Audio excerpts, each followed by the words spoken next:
any siblings? I got a little brother and a sister, man. Like I said, my little brother's 6, and my little sister's 7.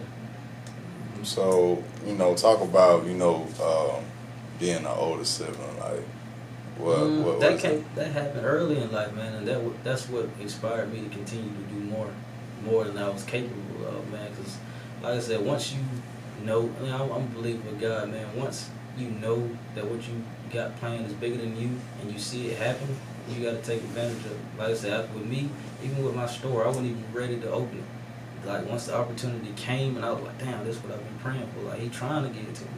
All the stuff that I'm doing in the street, outside the street, like, and now it's time to put that money to work. This is what you've been praying for. You've been saying you want to be this positive outlook. You want to, you know what I'm saying, introduce your son, introduce your siblings, introduce everybody. This is just entrepreneur lifestyle. It's on you. So, like I said, once all that came about, it was just me manning up and doing what I knew what I was called on to do. Growing up, like, now, what do you remember about your parents? About my parents, man, like my dad been working at UPS for almost 30 years now. And like I said, my mom been working, there was a point in time when she was working 4 jobs just to make sure everything out, had everything I needed with sports and school and all that stuff. And still, like, I've been in the shoes there my whole life, so they had to, put money together just so I can live how I wanted to live. And like I said, I watched them not struggle, but I watched them not be able to do what everybody else was doing. The vacations, all that extra stuff just come along with enjoying life. And that's what I wanted them. Like, I'll be in the backfield about to score a touchdown, and I'm thinking I got to score a touchdown for my mama. I'm doing it for my mama. And, like, growing up 6, 7, thinking about that, like, I didn't even know why I was thinking like that. And now that I get older, I understand why I'm thinking about all that, man. Just watching them do everything they had to do for me. And, you know what I'm saying, in the Bible, you're supposed to, beat your parents. You're supposed to be better than them. So that's what I'm trying to do now, man. Like I said, they did everything they could just to put me in this position, be a positive outlook. You know what I'm saying? We was 13 going to the skating ring, and parents would come up to me like, "Hey, you going to the skating ring?" And I'm like, "Yeah, my folks let me go." And they was like, "Okay, we'll let Andrew go. We'll let little Johnny go since you going." Yeah. I ain't never understand why they were doing that, but people always just saw something in me. Yeah. So yeah, I get that from my dudes, man. She's a hustler. Yeah. So. In retrospect, besides your mom, like, who else was a big inspiration to you? My grandparents, man. Because after my accident, I was in a wheelchair for about a year, and my room wasn't big enough. My room wasn't big enough to wheel around, and then my parents' house, so I moved in with my grandparents. And, from then, so my grandparents 65, 70 years old, and they still work all day, every day. So, even them talking to me just about life and all this kind of stuff and mistakes that they made in the past, I'm just soaking up everything, just realizing what I can and can't do. You know what I'm saying? Because at the end of the day, I'm trying to kick my feet up. When I'm 35, 40, man, I ain't trying to be, working when I'm 65, 70. That's time you're supposed to be with your grandkids and all that kind of stuff, man.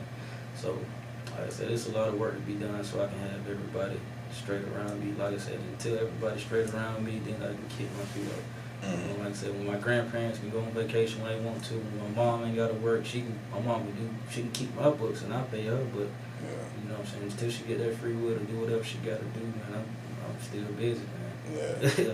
Like I said, I called her on the way up. She called me on the way up here, so I was in the car cussing me out. Like, man, you need to be in the house, Aaron. Like, you don't understand. Like, it's serious, but I'm letting her know it's bigger than me. You feel me? Like I said, she the first lady at my stepdad's church, man. I told her, we believers in God, man. If God got it designed for me to get whatever going on, because I'm trying to take care of my family, then that's what it is. You know what I'm saying? I got to take these risks just like everybody else who had to be taking risks right now.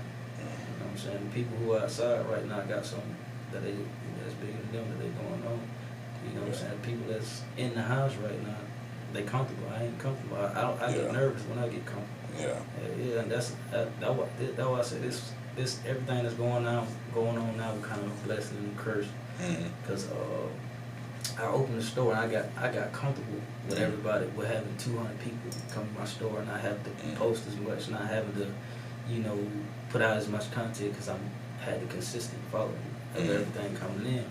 And whenever all this happened, I had to close down, and you know, I had to hit the street like I was, you know, selling shoes out the trunk and posting them on my online site and doing all that kind of stuff. Like I needed that just to get that extra motivation to just get back in the head.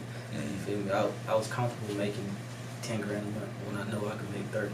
So I needed that extra push. So that's why I say it's a blessing and a curse. Because like I said, I was just getting way too comfortable with how easy stuff get. And that's when everything, you know, get worse. You know what I'm saying? So whenever I get too comfortable, I need to figure something else out. Whether that's investing in Google or looking into opening up another business. Because I be telling people, man, just saving money ain't it. You know what I'm saying? You put your money in the bank, what you gonna get 1% of that every year? You put 50 grand in the bank and then keep that in there for a year. What you got, 52 at the end of the year? Cool. You put that 50,000 to work, now you got 150,000 at the end of the year, if not more, if you know what to do.